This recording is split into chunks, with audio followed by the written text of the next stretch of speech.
اللہ نے خود ان 2 آیات کی قسم کھائی۔ جس گھر میں یہ 2 آیات پڑھی جاتی ہیں وہاں سے ہر مصیبت اور پریشانی ختم ہو جاتی ہے۔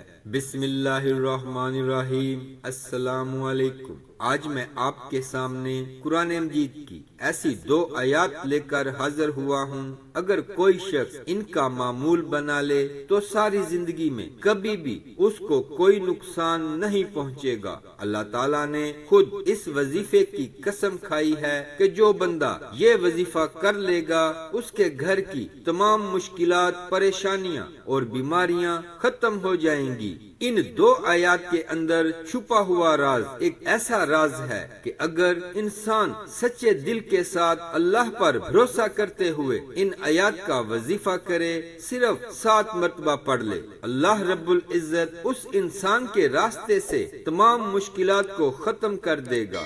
آپ خود یہ وظیفہ کر کے دیکھو، قرآن مجید کے اندر داخل ہو کر دیکھو، اللہ تعالیٰ نے قرآن کے اندر ہر مشکل کا حل رکھ دیا ہے۔ حدیث مبارکہ سے معلوم ہوتا ہے کہ آپ صلی اللہ علیہ وآلہ وسلم کو معراج کے موقع پر اللہ تعالیٰ نے 3 تحفے عطا فرمائے، جن میں 5 نمازیں، سورہ بقرہ کی آخری 2 آیتیں، اور آپ صلی اللہ علیہ وآلہ وسلم کی امت میں ہر ایک ایسے آدمی کو بخش دیا گیا جو اللہ کے ساتھ کسی کو شریک نہ کرے اور کبیرہ گناہوں سے بچا رہے۔ ابو مسعود رضی اللہ عنہ کہتے ہیں کہ رسول اللہ صلی اللہ علیہ وآلہ وسلم نے فرمایا، سورہ بقرہ کی آخر کی 2 آیتیں جو رات میں پڑھے گا تو وہ دونوں آیتیں اس کو کافی ہوں گی۔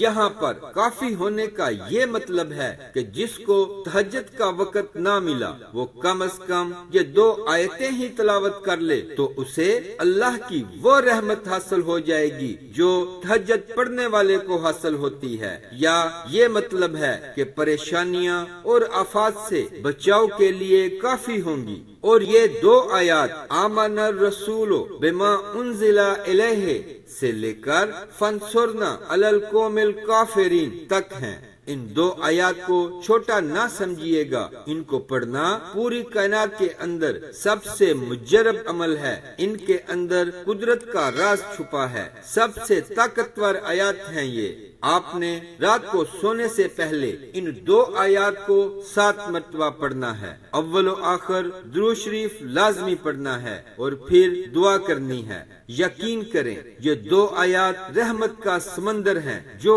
ان 2 آیات کو جانتا ہے، ان کے اوپر غور و فکر کرتا ہے، وہ جانتا ہے، اس کو پتا ہے ان کی اہمیت کیا ہے۔ ان 2 آیات کی شکل میں اللہ تعالیٰ نے ہمیں بہت بڑا انعام عطا کیا ہے، لہذا آپ نے سونے سے پہلے یہ معمول بنا لینا ہے۔ حضرت عمر رضی اللہ عنہ اور حضرت علی رضی اللہ عنہ بھی فرماتے ہیں، وہ بدبخت انسان ہے جو یہ 2 آیتیں پڑھ کر نہیں سوتا۔ پیارے دوستو، کوئی بھی عمل کریں تو نماز لازمی پڑھا کریں، کیونکہ نماز کے بغیر ہر وظیفہ ادھورا رہتا ہے۔ اس لیے آپ سے گزارش ہے، نماز کا اہتمام لازمی کیا کریں۔ نماز پڑھنا ہر مسلمان مرد اور عورت پر فرض ہے۔ اللہ تعالیٰ کا فرمان علی شان ہے، بے شک میں ہی اللہ ہوں، میرے سوا عبادت کے لائق اور کوئی نہیں، پس تو میری ہی عبادت کر اور میری یاد کے لیے نماز قائم رکھ۔ اپنے گھرانے کے لوگوں پر نماز کی تاکید رکھ اور خود بھی اس پر جمع رہ۔ ہم تجھ سے روزی نہیں مانگتے بلکہ ہم خود تجھے روزی دیتے ہیں۔ آخر میں بول بالا پرہیزگاری ہی کا ہے۔ یہ اہل حق وہ لوگ ہیں کہ اگر ہم زمین میں ان کے پاؤں جما دیں تو یہ پوری پابندی سے نمازیں قائم کریں اور زکوٰۃ دیں اور اچھے کاموں کا حکم کریں اور برے کاموں سے منع کریں۔ تمام کاموں کا انجام اللہ کے اختیار میں ہے۔ قرآن مجید میں 100 سے زائد مقامات پر نماز کا ذکر آیا ہے، جن میں سے 80 مقامات پر صریحاً نماز کا حکم وارد ہوا ہے۔ اللہ تعالی ہمیں دین کی سمجھ عطا فرمائے اور دین حق پر عمل کرنے کی توفیق عطا فرمائے۔